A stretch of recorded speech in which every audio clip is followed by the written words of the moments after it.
What's up, guys? Welcome back to the channel. Hope you guys like the content I've been producing somewhat.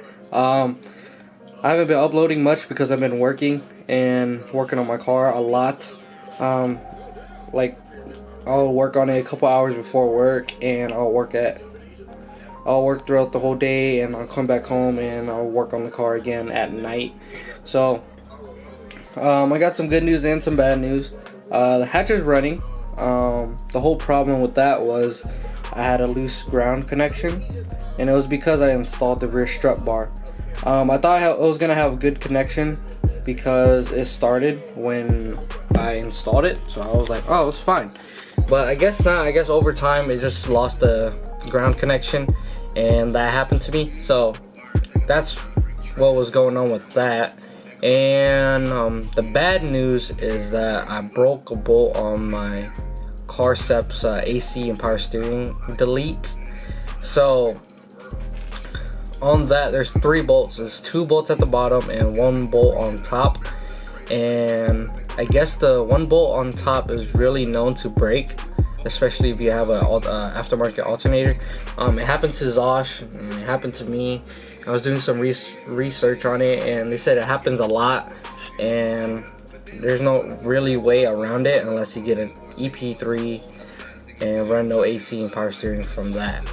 But I don't plan on buying that and take everything off and doing that. I'm gonna just go off what Charles said in the comment section on Zosh's video, and he said that what he did was use a thin piece of was it metal or aluminum or steel or something, and he just put it by the 2 bolts at the bottom and pretty much put lock thread on the 2 bolts at the bottom and make sure that it never comes out.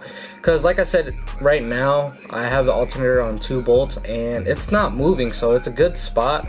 I just need to make sure I put some lock thread on it just to be sure that it won't come out when I'm driving or racing or something. So I plan on doing that, saving me some money and buying a whole new EP3 AC and power steering delete thing and running it that way. I know it's the right way to run it, but if this other way works, it works, so I'm gonna just do that way, save myself a couple bucks. So I plan on doing that in the future. And the bad news is that besides that one, the bolt breaking, is that the car is running pretty weird. I don't know if the ECU is still learning itself, because like I said, when this whole grounding situation happened, I was unplugging and plugging everything back in, taking the battery off and taking the battery back in, and whenever I try to start it, the fuel pump will stay on, because the way that we had to make the fuel pump run right was grounding it out. So maybe all that fuel that kept coming out when we were trying to messing with it clogged up the fuel filter, and maybe it's doing what it's doing now. So I'm gonna tell you guys what it's doing. It's pretty much it won't let me rev past 4K, because if I rev it past 4K, it will just completely die. Like, it'll just go from, so if you rev it all the way up to 4, it will do like a little bog. It will go boom boom boom like that, then it'll just go bloop, and everything will just drop to 0 and everything will just die. I mean, I could like try to start it back up and stuff like that, but it will just die. And if I put a certain percentage of throttle, it will die too. So I'm thinking it's the TPS. Hopefully it is, because that'll be an easy fix, but I'm not sure. It happened to me yesterday. I got stuck on a bridge for like 5-10 minutes because the car wouldn't start, because I don't have a idle air control valve. So it took a minute for it to start, and I pretty much floored it home when I started it, and I thought it was gonna happen again. So I got home, I parked, then I just started revving the shit out of it just to like make sure, because usually when I rev it, it will just completely die, but when I got home, it did not do that. So I don't know what's going on with the car. Maybe the ECU is like learning itself still, I'm guessing, or all that fuel that was just sitting there for the whole week I was messing with it is finally gone. But we will see. I don't plan on driving it today. It's raining and I got work, so I don't want to like take my car to work, then when I get off I gotta deal with all that shit happening when I'm going home at like 10 o'clock at night. So When I have a free time, I'll probably mess with it again and see if it does it again. But if it doesn't do it again, then I don't know. Maybe it's good. Maybe just the ECU finally learned itself. But I don't know.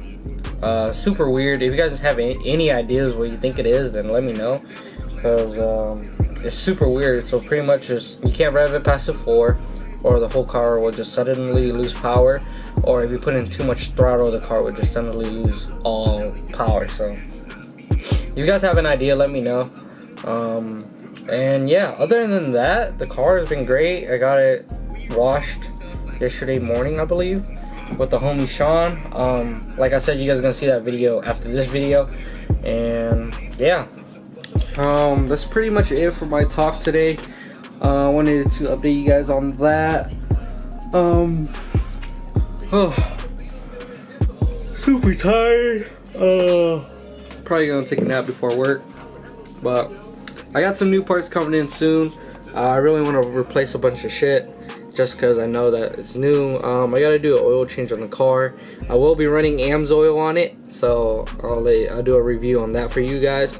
I've been hearing nothing but good stuff from AMSOIL. I know LA Tommy LA uses it in his car, and he changes it every 3,000 miles, which is crazy because AMSOIL is pretty expensive in where I live, because nobody's a dealer down here except like Carl Chevrolet, but that's pretty far from where I live.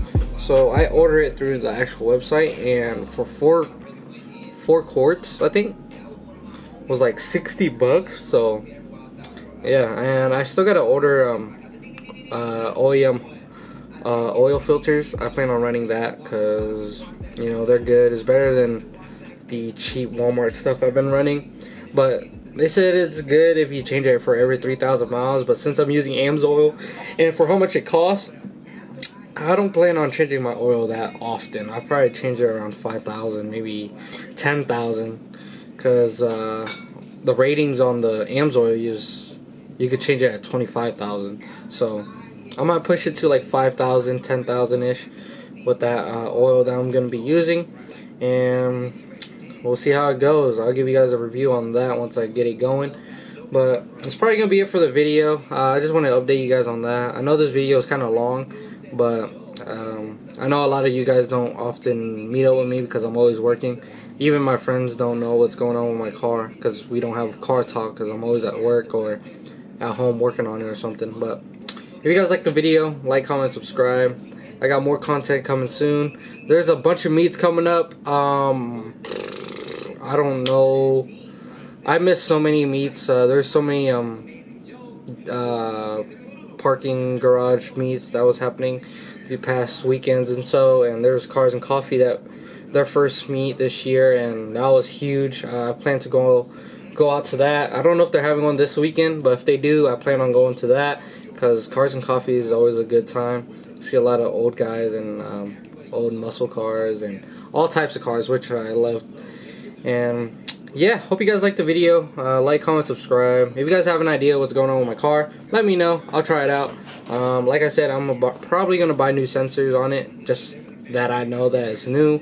And if it's not that, then I don't know. I think the first thing I'm going to do is take out the fuel pump and make sure the fuel pump is still good.